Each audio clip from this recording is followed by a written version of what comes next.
It's time for Mac Geek Gab, and listener Pogo Kelly brings us our quick tip of the week with turn your screenshots into a PDF in the Finder.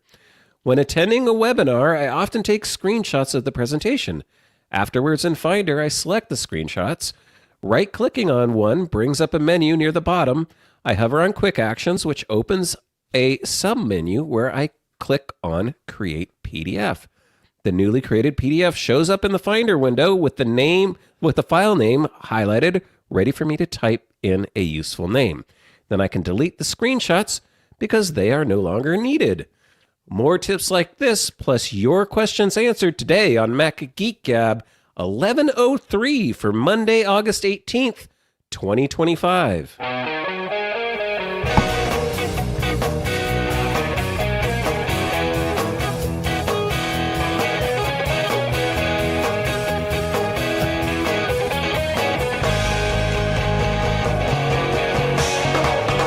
Greetings, folks, and welcome to Mac Geek Gab, the show where you send in and we share tips like that. You send in and we share cool stuff found. You send in and we share your questions, and sometimes, hopefully, often, are able to provide answers or a nice path to them, all in the interest of each of us learning at least 5 new things every single time we get together. Our sponsors for this episode are varied and many. We have BBEdit from barebones.com. We have Wix at wix.com, where you can go to start building your website today with their fun drag and drop tools. CalderaLab.com/MGG, and using code MGG at checkout saves you 20% off your first order of skincare made for you. K12.com/MGG is where you're going to go today to find a tuition-free K-12-powered school near you and enroll now, and there is still time to enroll for the fall. And webroot.com/MGG, where you can get 50% off of Webroot Total Protection or Webroot Essentials. We will talk more about each of those in a little bit here on National Fajita Day in Durham, New Hampshire. I'm Dave Hamilton. And here in South Dakota, I'm Adam Christensen. And here, also in New Hampshire, it's Pilot Pete, and it is the weather for National Fajita Day. It is sizzling, man, in much of the country. So, well played. Oh, man. And another well played, I'm going to take us right into our next quick tip because we got a note from Karl. And normally at this point, I'd give you what the code is and all that kind of stuff because I've been doing that throughout the thousands. But now that we're into the 11s, turns out, he says, good morning, gentlemen. During the thousands episode, Pete was educating us on the police 10 codes. But now that you are in the 1100s, there's no more. Well, there are 11 codes. Turns out the California Highway Patrol uses them. Although not all numbers are used, you can at least use them for at least some of the upcoming episodes. I remember this from watching the show Chips. Now, Pete has something to look forward to. And so, so I asked... fellow AI does 1103. I went to the website, by the way, which is great. Has several of them, but the 1103 was not one of them. So I asked ChatGPT, "Hey, does 1103 mean anything?" Yeah. Oh yeah. Sometimes it's a traffic accident without injuries. I went, oh, okay. Good. Give me a jurisdiction where that is. Well, there are no jurisdictions where. Yep. Okay, walked right into that one. The follow-up questions with ChatGPT and other LLMs are the key to accuracy. Exactly. ChatGPT, yes. Were you lying then or are you lying now? Yeah. Hey, ChatGPT, are you sure? Yeah, that's one of our favorite things to ask. All right, but we do have some. There are definitely some of these that are documented in a way that we might trust. Right. Yeah, that's fine. All right, I guess we'll just keep moving on with our quick tips here. Kiwi Graham has our next one. I was just using Mac Tracker to check the exact model specs for my iPad and was pasting the serial number into the Mac Tracker search bar successfully, per an MGG tip from many years ago. However, While doing that, I recalled that this type of search has failed me at times. So I went hunting on the Mac Tracker FAQ and found a factoid that I was previously unaware of. That is, Apple has transitioned products introduced after and including the purple iPhone 12 to a new randomized alphanumeric format for serial numbers. The translation: now the only place that has a searchable database for matching a serial number to a model of device is at Apple, and they do not share it. And this is presumably some kind of security.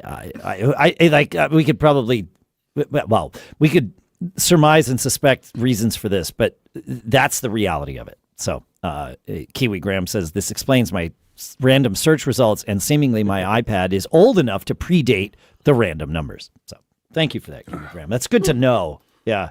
More hidden secrets for no apparent reason. Yeah, well, I exactly. think Dave got it right, or the comment is security. Yeah. Right? Yeah.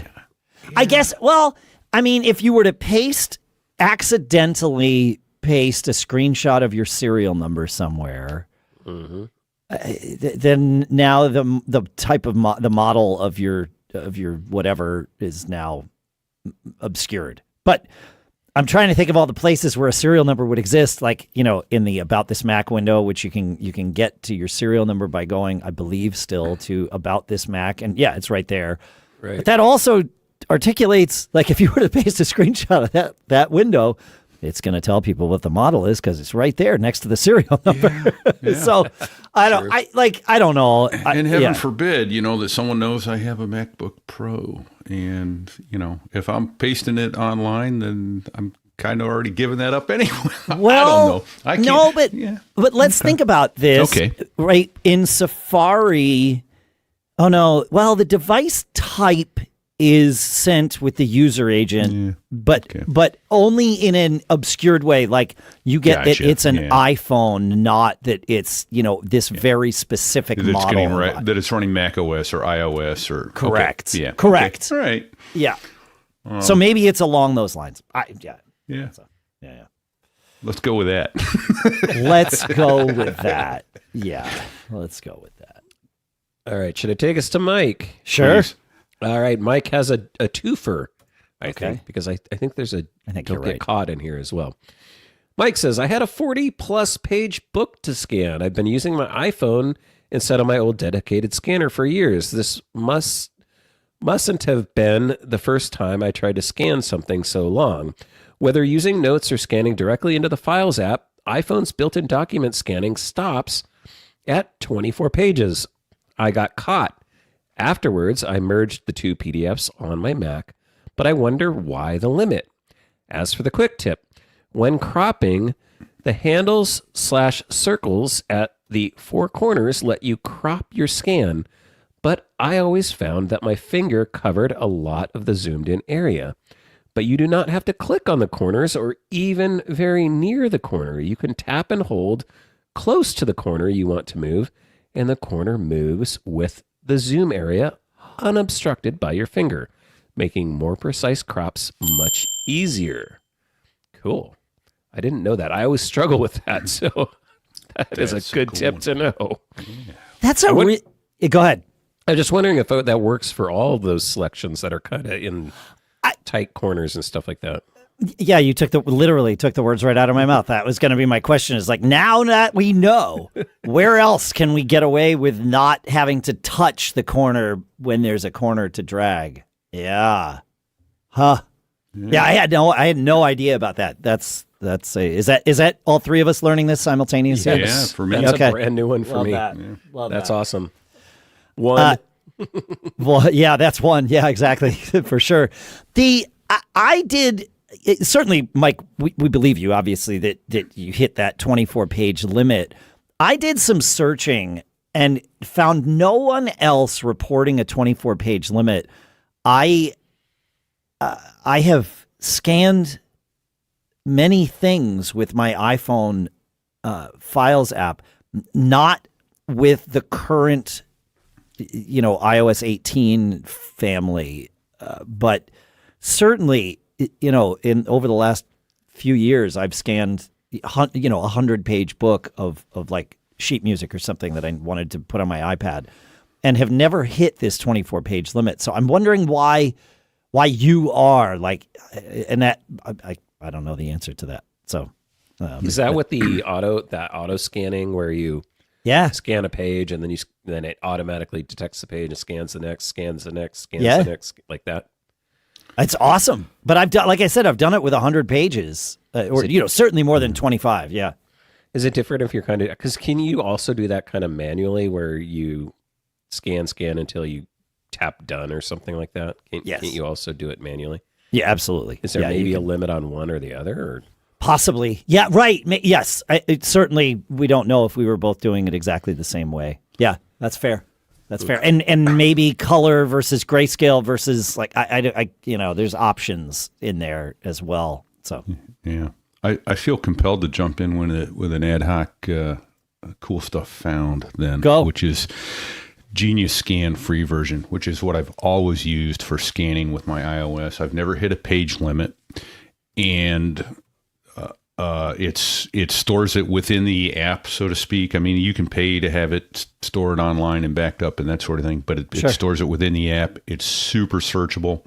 And when you do need to crop, it actually creates a little zoomed in area. So it shows you when you're on the edge of a document and that sort of thing. But it's very good about picking out documents all by itself and getting rid of the rest and doing a nice crop. Super versatile. So Genius Scan, free version. Been using it for years. I think we've mentioned it before. I'm pretty sure we have, but yeah. I would love to know the differences between that and like the Files app. That's because again, the Files app, but you great can send option Genius to have. Scan things to Files, and of course, sure, obviously, and share them. They did, but that's how I get my PDFs when I get an iOS scan. So nice, cool, nice. Got a follow-up tip from Peg, unless you had something to add to the scanning thing or to right, because more scanning. I guess Peg says on a recent episode, and this is from our Discord, by the way, which is macgeekgab.com/Discord, if I'm remembering the URL correctly. That'll work. Right, Dave? Yep. All right. Says in a recent episode, Adam shared a great tip for scanning documents with his brother multifunction copier. Is MFC? I think that's the model number. I think it says multifunction copier. That reminded me, while it may not work for all models, I found that using Apple's image capture on my Mac lets me connect wirelessly to my brother MFC and scan directly to the folder of my choice. And that is true. Awesome. Thanks for all the helpful tips you continue to share. I love the image capture is an easily forgotten app. So, yep. Here's how tired I am. I'm going, why are you connecting to your brother's printer? Sorry. Just must be one of those days. It's definitely one of those days. Yep. It's definitely one of those days. It is, though, one of those days where you can win a copy of another great app default folder by going to macgeekgab.com/giveaway for the month of August. And we have some fun giveaways coming up for future months, but for this month, default folder, one of my favorite apps. So just wanted to make sure to mention that. Nice. Craig has what I believe to be our final quick tip-ish of the day. It's a correction, an addendum, if you will. Craig says, listening to Mac Geek Gab 1101, when you were talking about answering Kaz's question about how do I know how fast my USB-C cables are, not to nitpick. Oh, no. Craig, please nitpick. We like to learn things. We like to deliver correct information. We don't need to have been correct in the past. Being corrected is okay.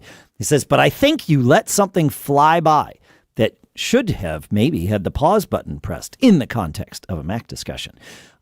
In the intro on this segment around checking and labeling USB-C cables, the listener email included a reference to USB 3.2 Gen 2x2 spec, giving 20 gigabits per second as the speed.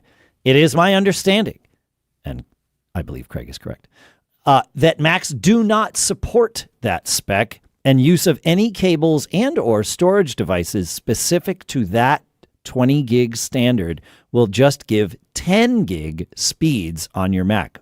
He says, but please check my work. So first of all, again, thank you, Craig. I checked your work. I believe you are 100% correct. Well, let's say 99% correct. You were 100% correct to bring this up. Some Intel Macs can do 20 gig speeds. And there's an Eclectic Light article that Howard Oakley put together to save all of us the trouble. You might find an Intel Mac that could do the 20 gig speeds. All the Apple Silicon Macs that are being released today, up through, I believe, Eclectic Light's article was from, he put this out on Christmas Day, this past Christmas Day of 2024. And up through the M3 Macs, at least those could not support it could not support the 20. You can go all the way up, of course, to 40 and beyond with, Thunderbolt 4 and USB 4 and all of that. But with USB 3.2 Gen 2x2, you will get 10 gig speeds out of your Mac. So thank you for that, Craig. Fun stuff. We like to learn, and we like to eventually get it right. So it's good. All right.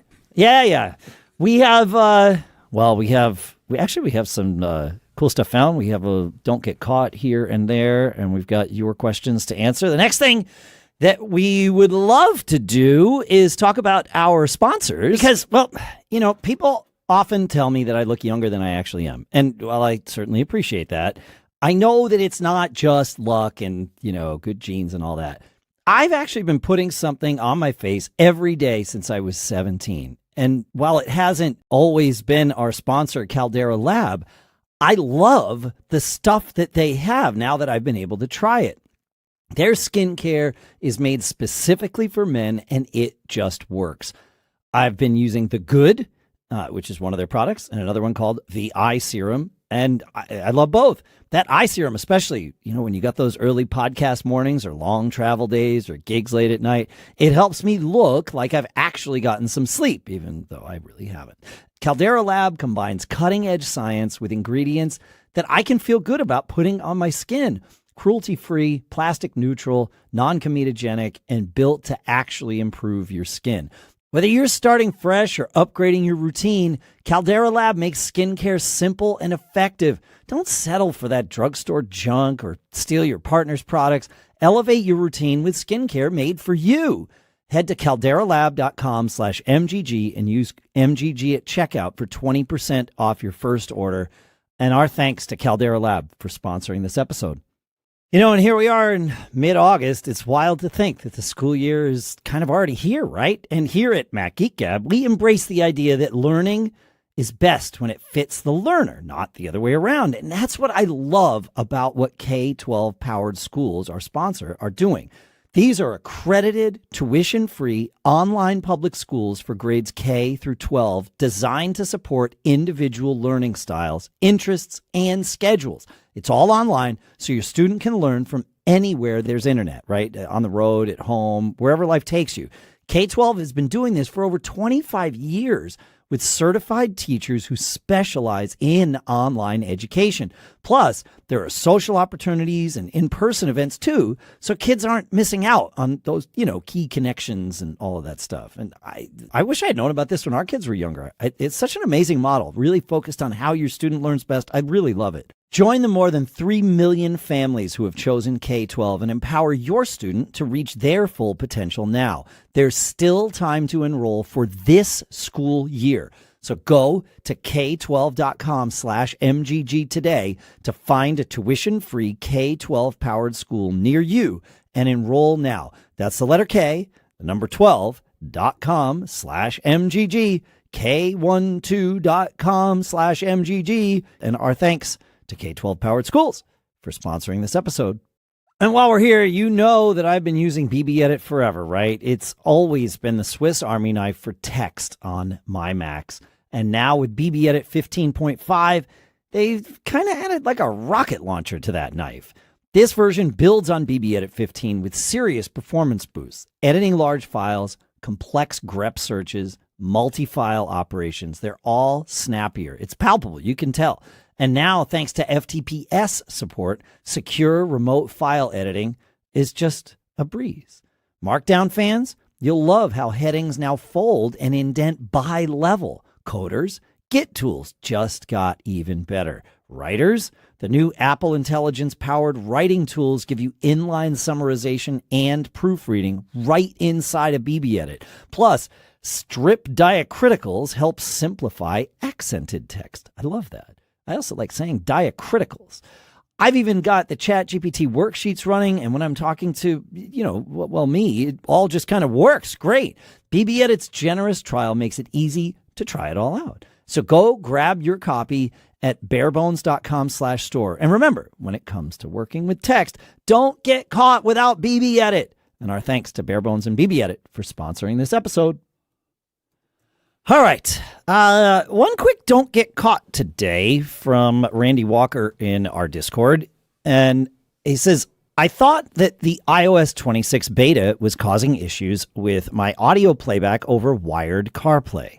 On a whim, I decided to buy a new cable, and sure enough, the issues were resolved. I guess my old cable got slammed in the door one too many times. Sad because, as he says, it wasn't that old. It was a Beats cable, and those just came out a little while ago. But it was much longer than the older Belkin cable I was using, and that's how it ended up getting slammed in the door a few times. I have found that, for whatever reason, wired CarPlay is much more sensitive to worn-out cables than anything else I've ever used. And I don't know why that is, but maybe it's because effectively CarPlay is like an external monitor for your iPhone, so it needs a very reliable connection, and if anything gets a little flaky with it, it just dies. That's just a guess, but I've experienced this to the point where I would keep a spare CarPlay cable within arm's reach, literally, in my car. I would put it in the pocket behind the passenger seat so I could easily reach with my right hand while I was driving, grab the new cable, and swap it out whenever that problem was going to happen, because it seemed to be about once or twice a year that I would need to swap out a CarPlay cable. I have preferred using very short CarPlay cables, and I will find the Amazon link to ones that I use, but I like the coiled ones so that they're not just like dangling all over, but have a little bit of stretch to them if you need the distance. So, anyway. Yeah. Nice. Yeah.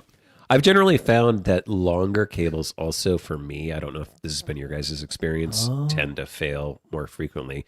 And mainly because my family loves 10-foot cables because they want to plug into the wall and be all over the living room or all over their bedroom. So I buy them the long, and I buy the, good Anchor cables. They're good cables, but they will definitely fail more frequently than like my 6-foot cables, just in general. Interesting. I think just there's more tension, and it's more like flex going on and moving around, and I don't know. Or I think also you get a little more, maybe because of the length, you get a little more torsion on the, where it's like plugged into the charger or plugged into your phone or something like that. I don't know. Yeah. Weight of the cable. Yeah, makes sense. Yeah. I put a link to the coiled cable that I've used, but if you got to find one that has the right connectors for the end. That's like the old telephone cables. I was picturing. Yes.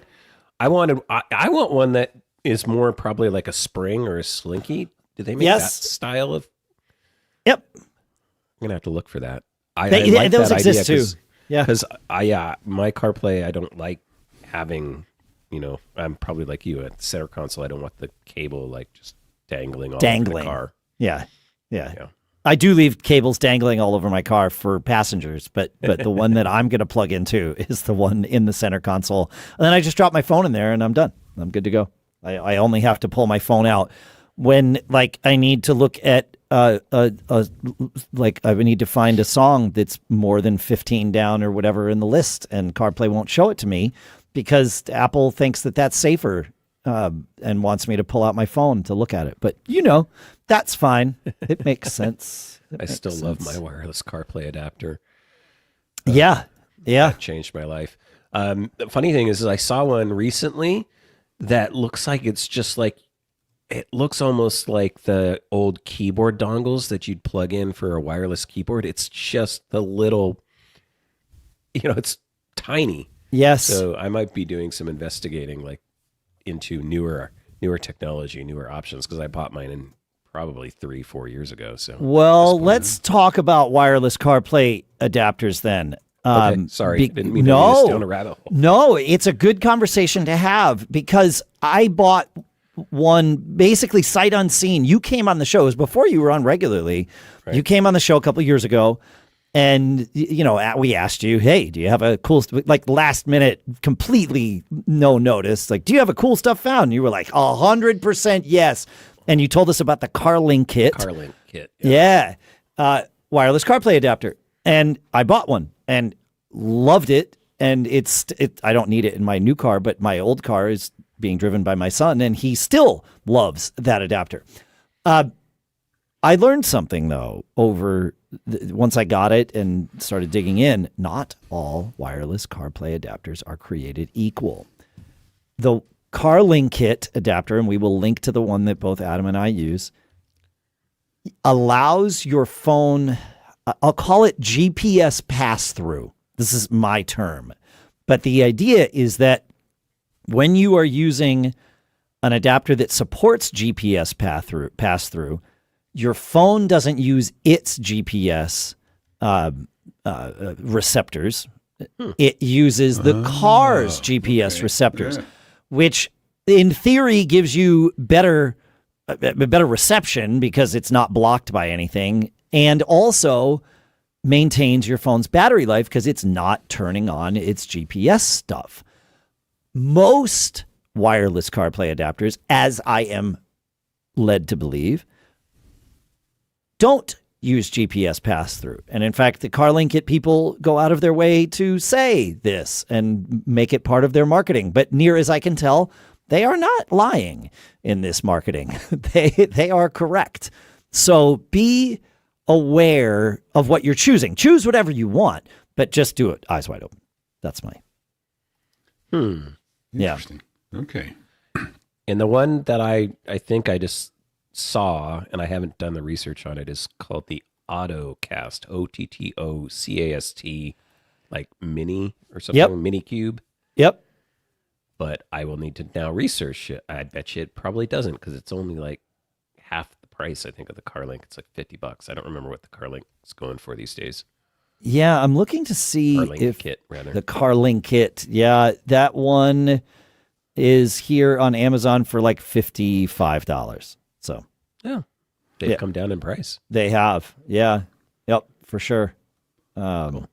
But yeah, I think I'm trying to remember. I think the Otto one was the one John F. Braun was looking at one point, and we dug pretty deep. Whichever one it was, I wish I could remember the brand off the top of my head, but he wound up finding that that whatever one he was looking at did not support GPS pass-through and would instead rely on his phone to do it. So, and that obviously can work fine. It just uses a little more batteries. To me, that would be the thing to consider. So, yeah. Yep. Okay. But yeah, the CarLink-Kit one works great. I took a little bit of, I got some of that Velcro tape, and I put a strip of it inside my car and a strip of it on the CarLink-Kit adapter, and like tucked it underneath in my center console, so that the adapter isn't just like hanging out, if you will. Yeah. It's just right there, and that works out great. It stayed there through several summers of heat and all the good stuff. So, but I can take it out because it's Velcro, so it comes out if you want it to. Have you ever updated the firmware on yours, Adam? I think maybe one time. Okay. I don't recommend it. They don't recommend it either. They tell you, basically, if it ain't broke, fix it till it is. Yeah, exactly. Don't fix it. And I did. I logged into it, and the big red update button was just too tempting for me. Gotta do it. And I did it, and I regretted it. I had to roll back. I was like, oh, at least you could roll back. Okay. Yeah, things didn't work. Like I something, I forget what it was, but yeah, something was like, nope. Like I couldn't play music the right way or something. It was like, oh, I did this to myself. Like I definitely 100%. It was working perfectly. So anyway. Nice. All right. Are we, now that we've sort of ventured into cool stuff found, are we moving on to that? Yes, absolutely. PorthosJon has our first official cool stuff found entry with uBar, a dock enhancer. This app is awesomely useful if you like to customize your menu bar, but also if you like reference info, because it can add CPU and RAM usage of each app to it. Oh, I like that. He says, my only detraction, in addition, when you have a multi-monitor setup, you can have each screen have its own bar that shows what is running in that space. What?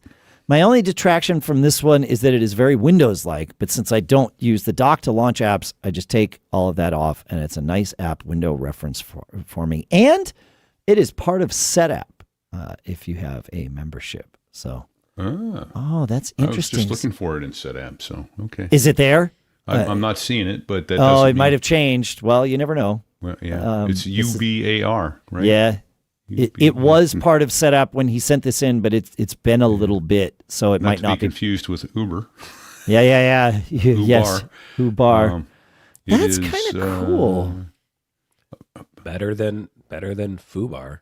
Yeah, right. Well, there's that, which may be a show title. uBar. All I'm seeing in Setapp is bartender and browser or browse the web from a menu bar, which is called Menu Bar X. Yeah, that's. All right, so yeah, this is no longer part of Setapp, and this sits in your dock. This is kind of interesting, looking at how this all, yeah, it is Windows-like. I'll give it that. Like it definitely adds to that. But I mean, that's not necessarily a bad thing. It's just it borrows from that. Yeah, exactly. All right, cool. Cool. You want to stick with the bar thing? We'll talk about some of my second favorite kinds of bars, menu bars, and that sort of thing. Yeah. Other first favorite bars.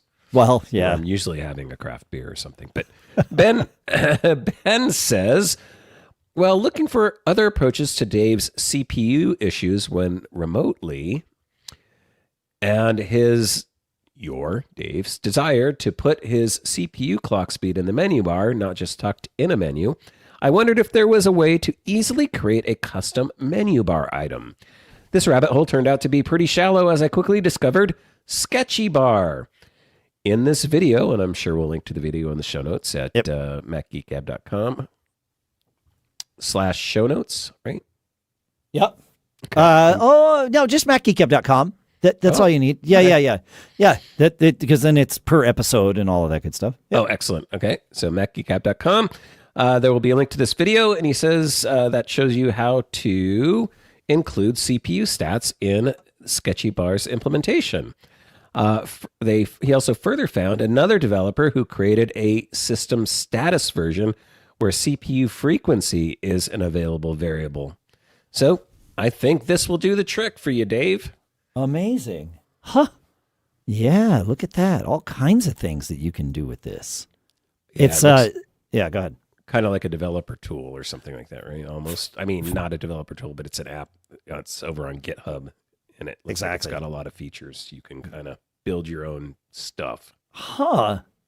Yeah, so if you've ever been, frustrated with stats or iStat menus or, any of those things, this Sketchybar is your customizable answer. Wow. Yes, this bar project aims to create a highly flexible, customizable, fast, and powerful status bar replacement for people that like playing with shell scripts. There you go. Know your audience. Right. That's cool. All right. Well, in the menu bar realm here, we have a recommendation for an app called Looking Glass for Apple Music or for Spotify from Andrew. And it is for controlling your Apple Music or Spotify directly from the menu bar, which is pretty darn cool. You get a nice little menu that that you can, play and pause and skip tracks and rate and, like and dislike, all those things right from the menu bar. So, and you can search your music library right from there too. Huh. Yeah, I know, for free in the Mac App Store. Love that. Do you guys use this kind of thing? I'm just curious now, because I feel like for music, that's the one area where I really now just 100% rely on S-Lady.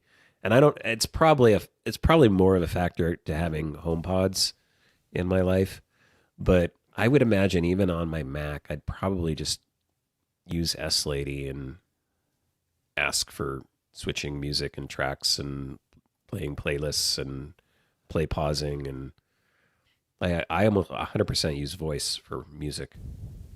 Interesting. How about you, Pete? I use I don't do any interface at all like that. My 99.9% of the music, thank you to my daughter, is I don't do Apple Music for starters. It's all Spotify, because she was doing that. She was the most into music in high school, and now we have the Spotify family plan. So I've never tried any S-Lady or A-Lady interfaces for the most part with music.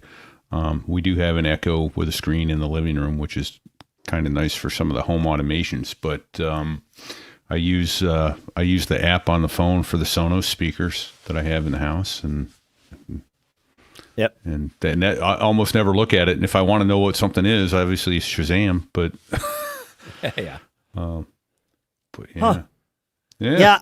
So, I rarely use voice to control music, and there's two reasons for that. One is that for quite some time, the Echo to Sonos voice integration was super frustrating and inconsistent, and so we got out of the habit of that. I think it's gotten better again. And I should try it then, maybe, because I have the we could certainly get back into that habit. But on my Mac, I don't use. I have S-Lady turned off on my Mac, and so. But I generally play when I'm at my desk. I like to listen to music that will allow me to be productive. That I can have the music going on sort of in the background, and so. I know if you listen to ATP, this will sound like a broken record because Marco does the same thing, but I like to listen to Fish shows, the band Fish with a P, while I'm doing work, because there's so many like instrumental passages that are intricate and kind of keep enough of my brain occupied without being distracting. Classical music works for the same reason. A lot of jazz works for the same reason, but I have a playlist that I just add new music to that I get, and I just play it down, and when something is been played, I remove it from the playlist. I know I could do a smart playlist to make all that happen. I don't. It's fine. I'm okay with it. And there's reasons, but it's just the way I like to manage music. I like to see, is this part of a show I've listened to? Should I finish listening to this show before I go on to the next live show? So that's why. But yeah, so I don't use. So I probably would use something like this. Yes. Yeah. And the last fun thing about using voice is a serendipitous discovery when S-Lady gets things wrong, which is that never somewhat happens. Frequently that gets especially with music, because if you're trying to get it's harder to get like a specific track or sometimes a specific artist, or sometimes I'll ask for a genre or something like that, and she'll kind of get that mixed up. So it's like, what you thought I said, the name of the song, and I'm like, no, I want you to play, 2000s pop punk or something like that. Right. Right. I for playlists, I have both Spotify and Apple Music. I pay for both. Again, for reasons. I find that Spotify's playlists are in general much better than Apple Music's playlists. However, I also find, and I don't know how they've accomplished this over there at Spotify, that Spotify tracks sound like dynamically flat. The same song played on both. I can almost always hear the difference between an Apple Music track and a Spotify track. Spotify compresses down to 320K MP3. And when I take a track and compress it down to 320K MP3, I can't tell the difference between that and the original. So it's not a ubiquitous, slight on MP3s, nor am I trying to say that I have some uncanny ability to hear things. But there's something about the way Spotify specifically is compressing things that it takes the life out of tracks.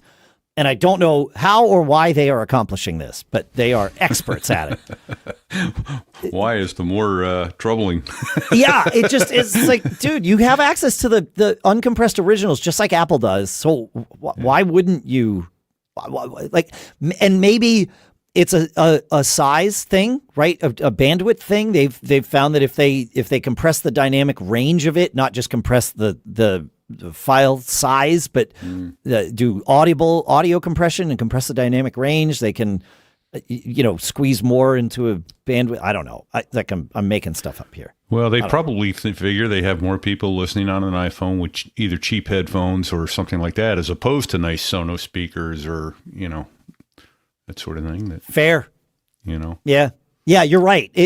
Crappy headphones or speakers, you wouldn't notice this, but I do notice it even in the car, even with road noise. Yeah.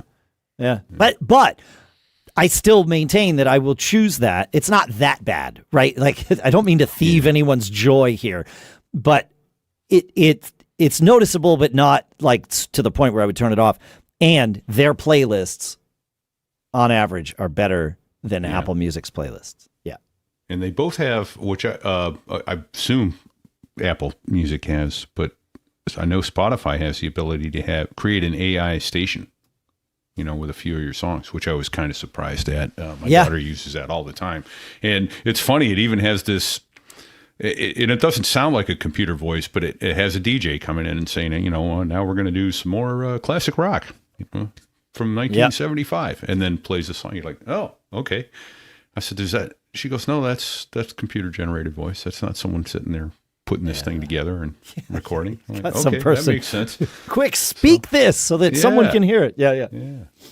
So anyway, how about I take us to our next cool stuff found from Bob, who wrote in. He says, I was listening to his show. Hey guys, listened to show 1101 today and wanted to pass along another option for labeling cables. A cable labeler. Say that 3 times fast. I've been using these ties for a few years now, and they work great. We'll put the link in the show notes. They're right-on wire zip tie cable mark. Right on tags, wire zip ties, cable mark tags, nylon power marking. You can write on the tag, and they're a zip tie that goes around the cable, so you can see them. They're 200 cable zip ties for $7.99 on Amazon. And that looks actually pretty cool. A cool way to do it. If the manufacturers insist on not marking what their cables are and what they're capable of, because I think I mentioned it on the show we talked about it, is when they put the JPI engine monitor in my airplane, the mechanic was telling me it's really nice. They label the little tiny wires. They label them about every foot. So there's little chance of getting them wrong. But, how hard would that be? Print it on there, guys. Come on, fish shake. There are label makers. We've had several people write in about this that will make labels that you can wrap, that are specifically built to wrap around cables. So, yeah, like shrink, and I think you can shrink wrap them even like wrap thing. And that too. Yep. Those cable ties, though, I just realized I need those for my pinball machine stuff. There you go. You want to talk about lots of wires, folks. Electromechanical pinball. Actually, every pinball machine, if you've ever seen underneath one, it's like insane. I can only imagine. Oh, that's really smart. I need these. Yep. For under my desk. Right. Oh, Yeah. yeah. Add to cart, like for sure. There you go. Boom, done. Oh, yeah. Okay. Wow. Right. See, the show gets expensive for us too, folks. Yeah, for sure. Yeah. Although $7.99 isn't going to break your bank this week, I don't think. Could be I was going to say $8 for 200. I think if you can forego, one Starbucks and probably cover the cost of that, depending upon what kind of drink you get. I'm so glad I don't drink Starbucks. I don't either. I'm pure straight black coffee, but that was another nice thing about moving to the Midwest is like you can actually go to a restaurant and get a cup of coffee for under $2. Oh, interesting. Oh, that still exists out there. I like that. It's nice. I don't drink coffee as I often will share. I was in San Diego and I ordered just a large black coffee, and I want to say it was $4 or $5, and it was like, are you kidding me? What kind of gourmet civet coffee are you giving me? And it wasn't. I'm so glad that we were able to bring in civet coffee. That's the stuff that cats process, right? Yeah, well, it's an animal called a civet, yes, but yes, it goes through its system, and then they harvest it on the other end and turn that into coffee. Yeah, here you go. Without getting too into the details, I think we all understand this. folks. Yeah. Funny, my show this week has a story about almost that very thing, only it wasn't a cat or a civet. Huh. Well, with that in mind, I have our next cool stuff found ready, folks. There you go. And it comes from listener Ben. And it is called, he says, I find 1Password most useful in 3 respects. For people who use multiple web browsers, 1Password is platform agnostic, and is more consistent in delivering logins to all. For people who want to store more than just logins, 1Password does it all, whereas Apple Passwords misses a lot of categories, and Access fills that gap. Did we talk about Access in last week's show? Is this a double cool stuff found? Yeah. I think we did, yeah. I think either somebody else sent it in or somehow I duplicated it. This one's up. twice as cool, folks. It is twice as cool. It is a cool app, but as we're sharing it here, it's like, wait, I feel like the 3 of us have had this conversation.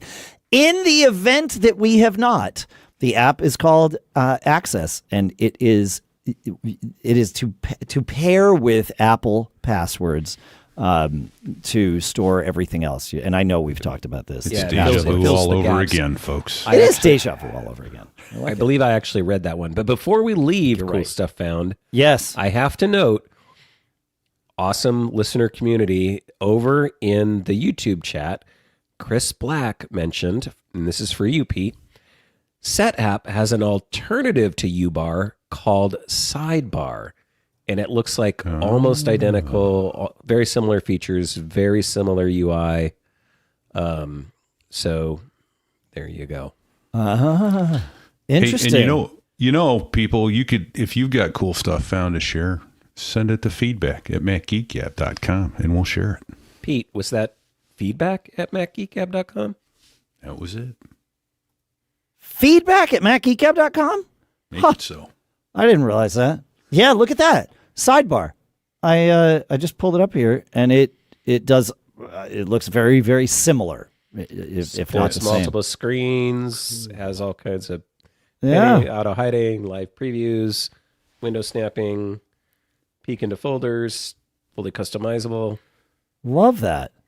Well, I'm going to install it. Will you go to the link in the show notes, and Pete is correct. The next thing that we want to do is tell you about our sponsors, because, well, I've said it before and I'll say it again, I love how easy our sponsor Wix makes it to go from idea to execution.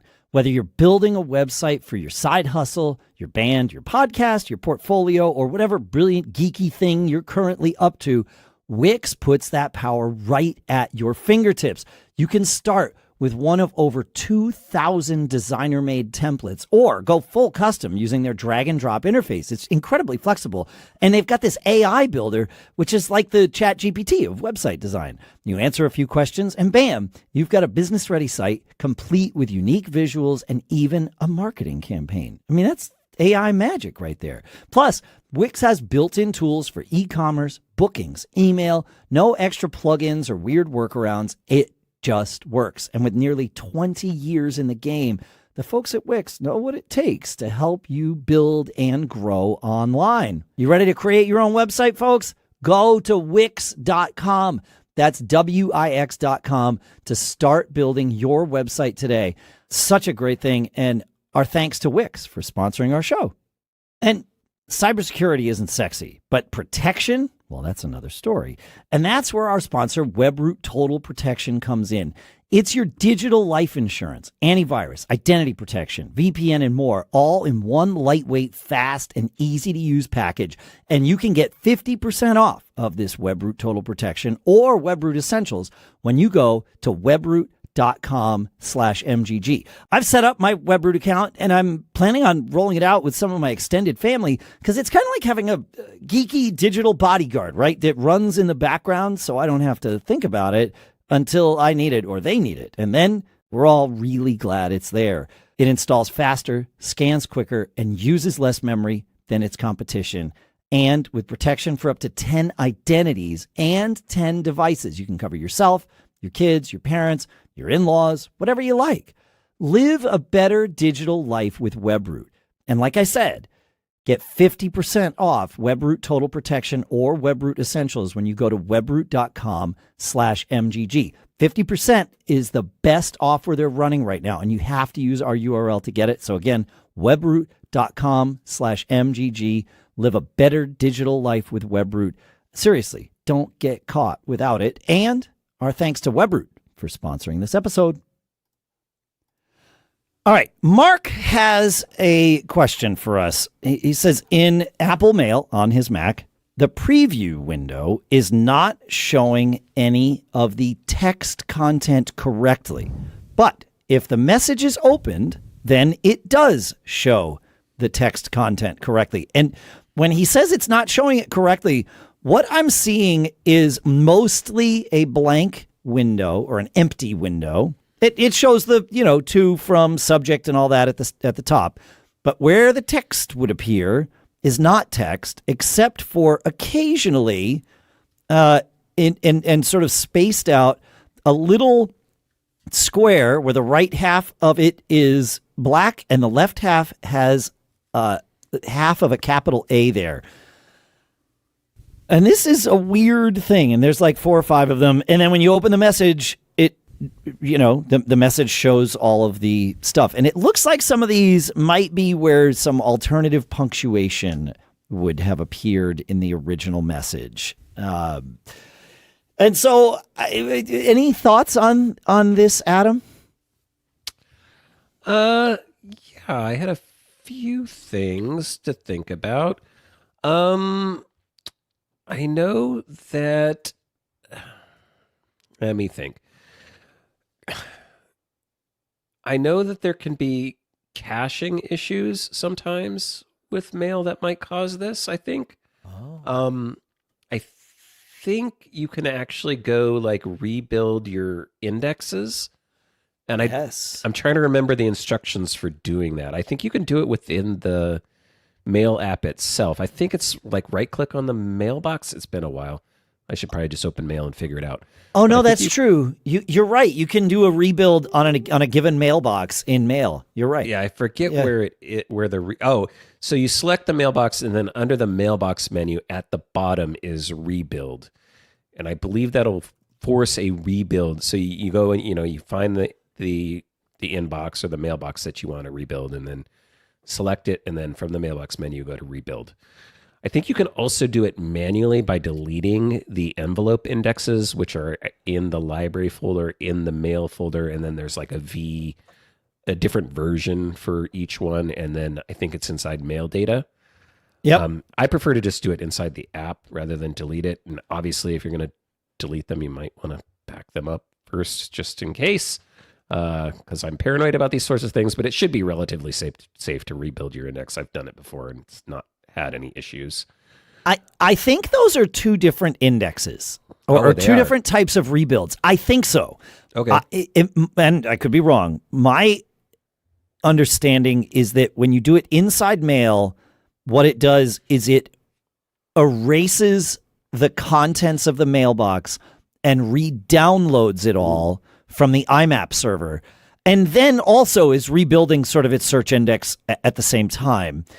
The envelope index thing, which you're talking about, going in the Finder and removing it, it deletes just the search index, if you will, of mail, and then that needs to be rebuilt, but it doesn't re-download everything from the server when you do that. That's an important distinction. So you might actually want to do that first one first. And see I if would. That fixes it. Yeah, exactly. Yeah, and you can certainly do the envelope re-index from the Finder just by quit mail first. Always quit mail first. Then deleting it. You go find those files just like Adam shared. Or why can't I think of the tool from Titanium Software, the French company that we love to recommend all the time, that lets you do all sorts of maintenance on your Mac, and this is one of them. My gosh, why can't I think of this? Onyx. Thank you. Wow. We hit it at the same time, yeah. Onyx. Okay. Whew. But Onyx will let you rebuild your mail index. It just says rebuild mailboxes in mail. So, yeah. And the other one, and I think this is far less likely given the description that he is mentioning, is make sure that you don't have block all remote content on, but that would typically only impact images and maybe mail formatting, like HTML formatting and stuff like that. Yep. I think you'd still see the preview, but it's worth checking. So go into mail settings, privacy, and make sure you don't have block all remote content checked. And then the last thing that I could possibly think of is, I don't know if he's using any, I don't know what they call them anymore, add-ons, plugins, third-party things that might be misbehaving. But again, I think, to me, what it feels most like is rebuilding the envelope index is probably the thing. This is what I love about doing this show. My brain went in a completely different direction, and I started thinking about fonts. And because we're seeing it's showing, mail thinks it's showing something, but it's showing it in the wrong font in the preview window, and the right font, if you will, when the message is opened. So my thought was, I had two thoughts. One is, in mail, go to settings, fonts, and colors, and just make sure that you're seeing things selected. And a suggestion, change things to a different font or a different size temporarily, and just to kind of reset all of that. And if that doesn't do it, there is the Font Book app on every Mac, and I don't have any damaged fonts on my Mac at the moment, so I couldn't see what that looks like in the interface. But I know I've had FontBook show me damaged fonts before. So maybe tell it, go to File and Resolve Duplicates, just to make it scan through everything. And if it finds, a problem, hopefully it'll tell you. And if somebody knows the right way to get FontBook to show damaged fonts, feedback@macgeekgab.com, please, and we will share it with Mark as well. That was where my brain went, just based on the symptoms. So, I know it's tricky. That's what I like about these things. Yeah. Huh. Yeah. Cool. Yep. Moving on to J.K. Dawson here. Yeah. We got time for sure. J.K. Dawson asks, my daughter is moving to Germany for 2 years. Her cell phone number is tied to her Apple ID and iMessage and such. She will get a German cell plan and German phone number, but I would like to preserve her U.S. number and have it still work for iMessage as cheaply as possible. My first thought was to move her U.S. cell number to Google Voice, or the cheapest Mint plan if Google Voice won't work. Anyone have any input on these ideas? I have a lot of input on this, given that my daughter did something extremely similar, but I'm curious as to what you came up with, Pete.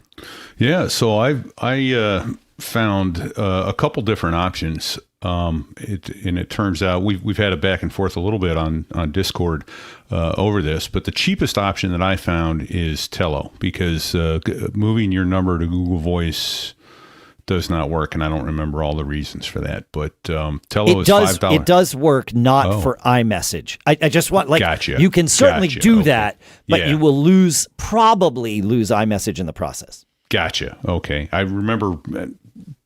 Not the details. I just knew that wasn't what he wanted to do with it. So the Mint's cheapest option is $15 a month to give you some data, minutes, and text. But Tello is $5 a month, TELLO, and it gets you 100 minutes of voice calls and unlimited texts. It's at tello.com. At one point, he says, well, I think I'm going to stay with Mint. And I forget his reasoning why. And I said, well, just be aware that I think he said something about data. And I was like, just be aware you're not going to get to use your data overseas with Mint. You actually have to buy Mint data, roaming data, to use it overseas.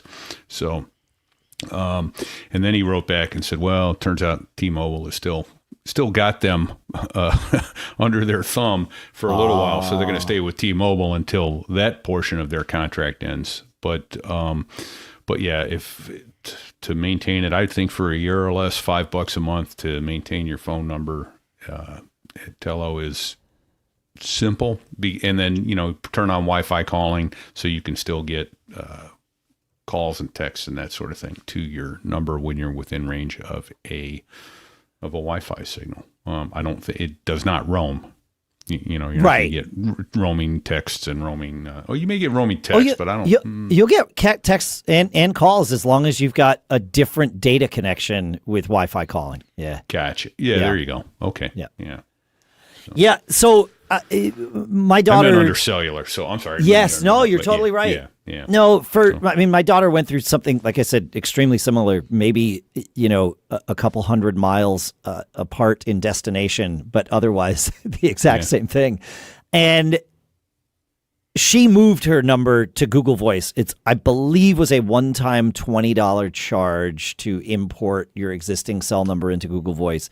And that did sever the tie eventually between iMessage and her U.S. number. But all she did on all of her devices was changed her outbound iMessage from her phone number to her Apple ID, and told people, if you iMessage me, use my Apple ID. And that there was definitely an adaptation there, but it allowed her to keep her number for, $20. And she put the Google Voice app on her phone so that when someone texts her, she gets a notification in the Google Voice app. When someone calls her, depending on how she has her settings, her phone can ring. Generally, she has that part turned off, but here in the U.S. this summer, she's actually turned it back on while she's been visiting, so that people can call a local number if they want to call her that can't FaceTime, audio her or whatever. And I don't think it was a huge friction point for her. Okay. Once she sort of made the decision, and she can still get text messages. For the 2FA stuff from her U.S. bank or whatever, it all just goes to her Google Voice and it shows up right there. And also she has that forwarded to her email, and it's all pretty fine. So, and her European number gives her the data access so that Google Voice works. Yeah. Correct. Yeah. And her European data plan, I think she tells me she pays 30 euro for like 150 gigs of data. She's had a real problem this summer because she's had to buy high data eSIM plans because she is just so used to using data willy-nilly. Like at home, if their Wi-Fi is being flaky, they'll just pair their TV to their phone and stream, Apple TV, like without even thinking about it. It's just how it works over there. Could you not throw her on your Mint family plan for the summer or whatever? Well, Mint is a 1 year commitment. once you're. I mean, you can do a 3-month thing. Yeah. Oh, I mean, I could. Yeah, but it's way cheaper for her to just buy data. Yeah. Okay. Yeah, because she doesn't need the phone number. Right. Yeah. You I know, was just thinking of Sim. It would give her another number that she would not want to deal with. That she, we could port her number into Mint, but then we'd have to port it back out again. Yeah. No. I love Mint. Don't get me wrong, but the family plan doesn't come with any advantages other than I get everybody's bill. Fair like enough. It doesn't. There's no discounts. There's no That's a sharing hell of an advantage. I love that advantage for me. My kids love it. Yeah, it's great. But yeah. So like I said, I love Mint. But that there's no real benefit. It would have been a headache to do all that. Yeah. So, I mean, if she were to move back to the States, then she would port her number to whatever plan she wanted to get. Yeah. So, all right. So, finally, still got competition time here. among the cell carriers, and their prices are coming I down love a it. little. Yeah. And I think mintmobile.com/MGG,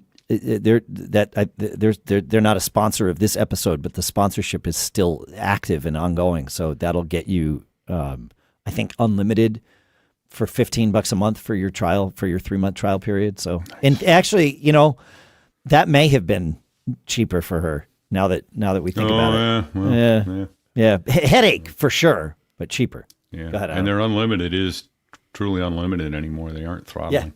Yeah. Question on that. What about speeds with Mint Mobile? Because here's the thing.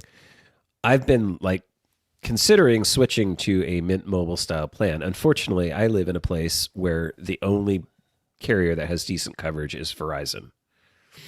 Now, Verizon has Visible, which is a cheaper version. It's not as cheap as Mint Mobile. I think it's like $25 a month for their basic plan. But with their basic plan, most of the coverage is 4G LTE. If you want 5G coverage, you have to go to the Plus plan, which is $35 a month. And then you multiply times, I need 4 phones for my family, and I lose my, them covering my HBO Max every month. And you start doing the math, and it's like, well, I'm right back where I was. Yes. So I don't know if Mint Mobile's the same. Do they... You get 5G speeds. You get 5G is included with Mint Mobile. Yeah. But and I assume think, not ultra wideband though. No, it's not ultra wideband. That's correct. The 5G thing is because T-Mobile has right. T-Mobile is the parent of Mint Mobile and has always been. They've always been an MVNO, even when they didn't have an ownership relationship. But T-Mobile has the largest 5G rollout in the U.S. and so that's why they do this. But yeah, I mean, I get when I'm in a city. Rural here, speeds are what you would expect, somewhere between 30 and 100, megabits per second. But when I'm in a city where there's serious towers and coverage, I'll get, 200, 300. I've seen it cranking. So I'm bringing it up because Visible's even more evil because they actually have 5G in my town. But if I pay for their lowest plan, they will only deliver me 4G LTE. Right. Yeah. Of course. Yeah. And you know what? In your town, it's possible that that's a difference without a distinction or a distinction without a difference. Which one is it? No, I definitely have 5G validated speeds on my regular Verizon plan. So got it. And then in Sioux Falls, it's 5G ultra wideband. So, okay. Yeah. All right. Yeah, and so again, their basic plan, 4G LTE, I think they might, and it's just blanket, even in Sioux Falls where they have 5G ultra wideband, you're only, if you're not paying for the higher plan, you're not getting the speed. So that's how I'm sure that's how they're controlling cost. And of course. Which is fine. But yeah. Cool. I just had to ask for that clarification because I was looking at my cell phone bill going, man, I'd like to pay less. But when you start doing the back of the napkin math on everything that you kind of lose, it's it's almost a wash in price. I might save $5 a month overall, maybe $10 a month. Well, And the other thing you mentioned, Adam, was HBO, and there's, to my knowledge, I just tried to look, and it said no. There's no bundled streaming at all of any kind. Well, yeah, I wouldn't expect it. It's a budget plan, which if you don't need that stuff, that's probably a better way to go. Yeah. But I start factoring in, well, that's $10 a month there on top of the 4 phones, and I've got to get the Plus plan to maintain that and still have my, all that sort of thing. And then I don't even know if they throttle. I mean, I know Mint Mobile doesn't, but very good odds Verizon probably does because they're just egregious. Like just for clarity, Mint reserves the right to throttle unlimited plans when you use more than 35 gigs in any given month. I wanted to make that correction because Pete, you said it wasn't throttled. It usually isn't. Yeah. Well, no, they don't claim that they don't. Yeah, you're right. They claim they have the right to do it. Correct. But at some point, usually a few months back, they came out and said, unlimited, it's truly unlimited. Yes. Yes, it is. Yeah. So I do need to just go into Verizon and renegotiate my plan, because here's the other thing, and I think this is probably a good tip. We get locked into these plans and we think grandfathering is a great thing, but here's the thing. I made my deal when we moved here 3.5 years ago, and the deals are always changing. Yes. But you don't get to change it unless you go in and tell them you want to change it. So I might be able to get on a better, more affordable plan now than I could have got 3.5 years ago. Yeah. But I just need to go in or either call them or ask them or whatever. It's am I really getting the best deal? Like, I think I have because I'm on a higher tier plan. So I think I have full international coverage. It's I don't need that. Is there a plan where I can scrape that off and maybe save $5-10 a month? Yeah. It makes a difference over time. Yeah. Especially if you go in, you come in armed with data and say, look, I like what I have here. I like the convenience of it. If I were to do all this piecemeal, I could save, $7.48 a month. So can you save me $7.48 a month and maintain my convenience? That kind of thing works. When you've got that leverage, it makes a difference. And it's not just your mobile phone plan. I was able to do that with my Fidium, my fiber plan here. What normally would be a $70 a month plan, I am now paying $50 a month for after a renewal. Well, because I told them, I'm going to go leave and go to your competition. And they said, please don't. Great, you can make this easy for me. All you have to do is match their price. And they actually beat it by $5 a month. So. Well, I need to do that because we just renegotiated ours. It was going to 80. We got it down to 50, but took the cut in the data flow to 300 megs, which I'm I don't use much more than that anyway. Right. Yeah. No, I maintained my one gig. 1 gig. Yeah. Yeah. The only thing that'll sting about that conversation is going to be when they tell me, each phone gets a $15 change convenience fee. It's how's that convenient? Yeah. Who's that convenient for? It's their convenience, Adam. That's right. Always like that, yeah. Yep. Got to find some fee. Everyone's got their hand in your pocket some way, somehow. It's how the world works. It is. Yeah, it is. Yeah. It's one time, though. It's only one time. Yeah, right. Yeah. We do have, I know we're running short on time, but we have a kind of a tip, a PSA from Grumpy Mike from Discord. You want to take that one, Adam? Absolutely. He says, the past couple of episodes have covered the macOS oddity where the host name continually gets incremented. Tom recently pointed to sleep as a contributing factor. While I have found this to also be the case, it was not the only factor. I had this problem on my Mac Mini years ago. However, at the time, I was connected to my network by both wired Ethernet and Wi-Fi. I did this because in order to get the continual goodness. Continuity. Oh, the feature in macOS. I did this because in order to get continuity goodness, Wi-Fi is needed. Later, I found out that while Wi-Fi needs to be enabled, you do not need to be connected to the network via Wi-Fi if you are connected to the network via other means.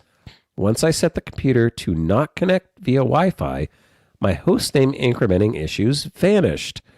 I still had access to the continuity features. I think having dual connections resulted in a race condition where the system was confused and believed the host name to be in use as the system was waking and reconnecting to the network. That's good advice. I do that here in the studio and down in the office because I want my I want the continuity goodness, and I am connected via Ethernet, so I don't need two connections going to my Mac. So yeah, you can, to do it, you uncheck you go into the Wi-Fi menu and disassociate from your network, and then you can even go just by checking clicking the sort of lit Wi-Fi icon by your network name. That will disassociate you from it, but still leave Wi-Fi turned on, and that's all you need.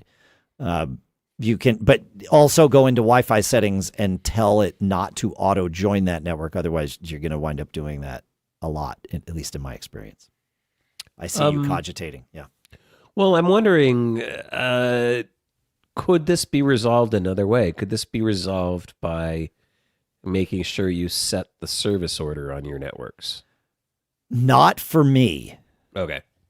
I mean, if you are going to connect to two different networks, you absolutely want to set the service order to prioritize, in my case, the Ethernet network above the Wi-Fi network so that it's using that for connection to the internet. That's what set service order does, right? It tells it, try this one first. First, exactly. That's why I was wondering, like, if the issue is it's connecting to Wi-Fi before it connects to Ethernet, could that resolve this problem? And just so people know, this is a feature you can go into your system settings network, and then down at the bottom, if you have multiple networks that you're connecting to, there is a little drop down, and you can choose set service order, and that will let you drag around the network order or the connection order. I don't know, network order. Yeah. You could basically put your Ethernet before Wi-Fi, and in theory, it's my understanding, it should try to connect to Ethernet first, and then if there's no Ethernet available, it'll fall back to Wi-Fi. Right? That's how I thought it worked, but maybe I misunderstand the feature. I think there's a very slight.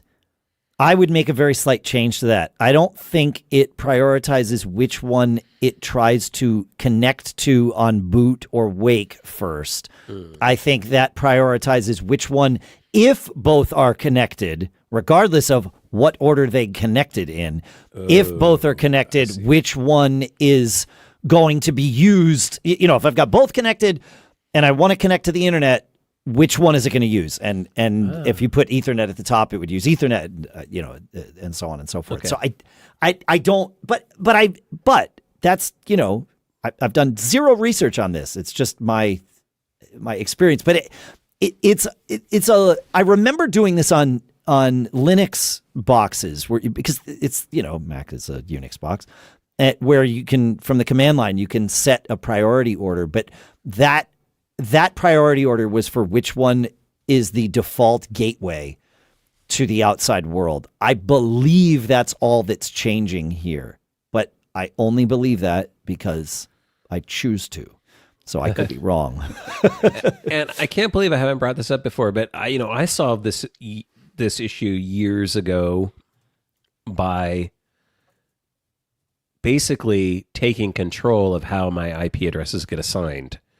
So instead of just using pure DHCP, I would use either DHCP with reservations and set that up on my router so that specific Macs based on MAC address, and actually really I would set the DHCP name, which you can do if you're in DHCP mode in the settings.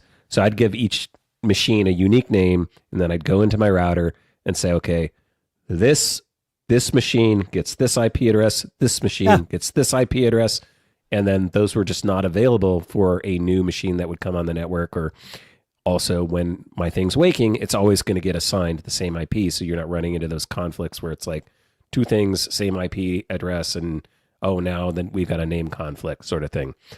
The one thing I will say is I got caught with this when I did my upgrade, because I had my old Mac and I synced everything to my new Mac, and lo and behold, they both had the same IP address. And guess what happened to my network name on my new Mac? It was -2. Of course it was. Yeah. Yep.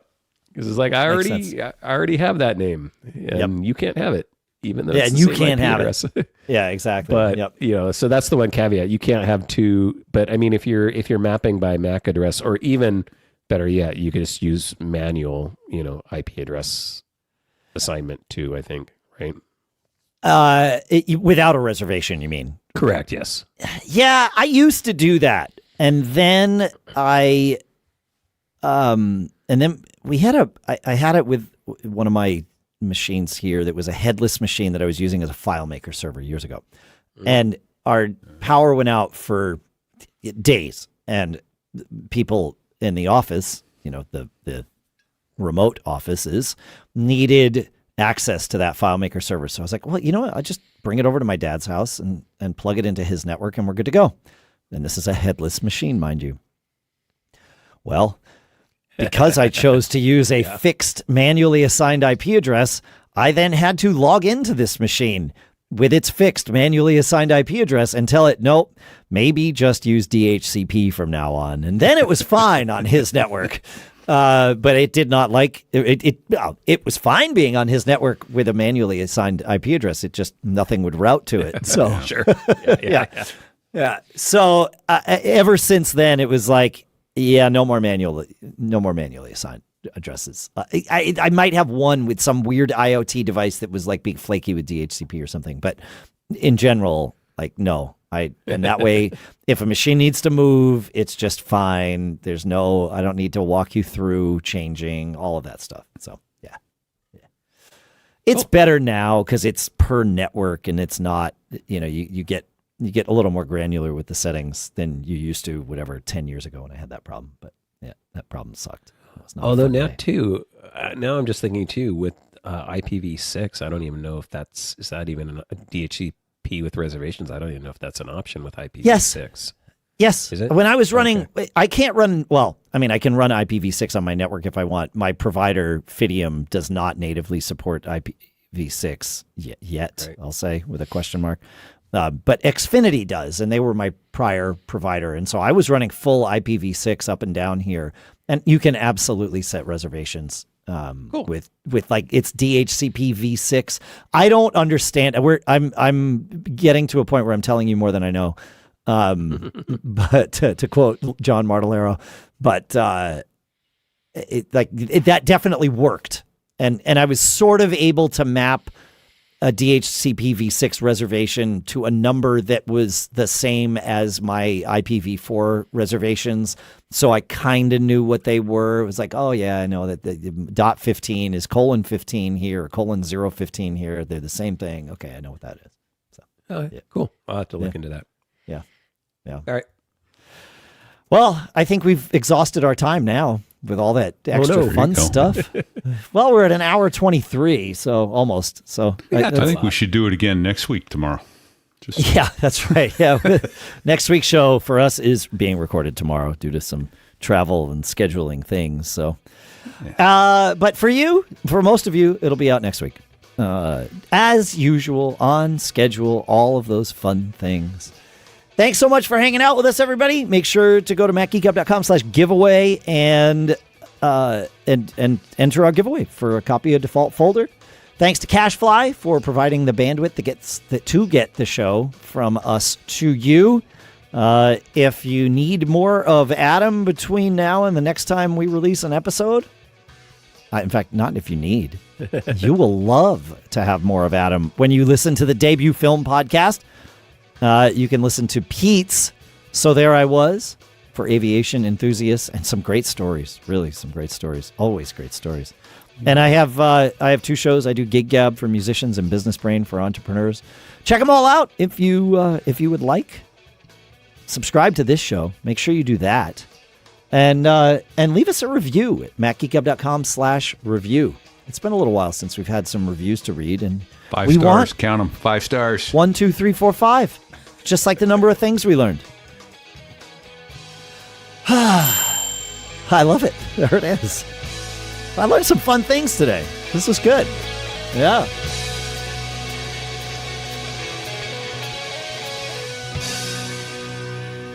Did you learn any important lessons that maybe you could summarize into 3 words and share, Adam? Yeah. Don't get caught. Made on a Mac. See ya. Later.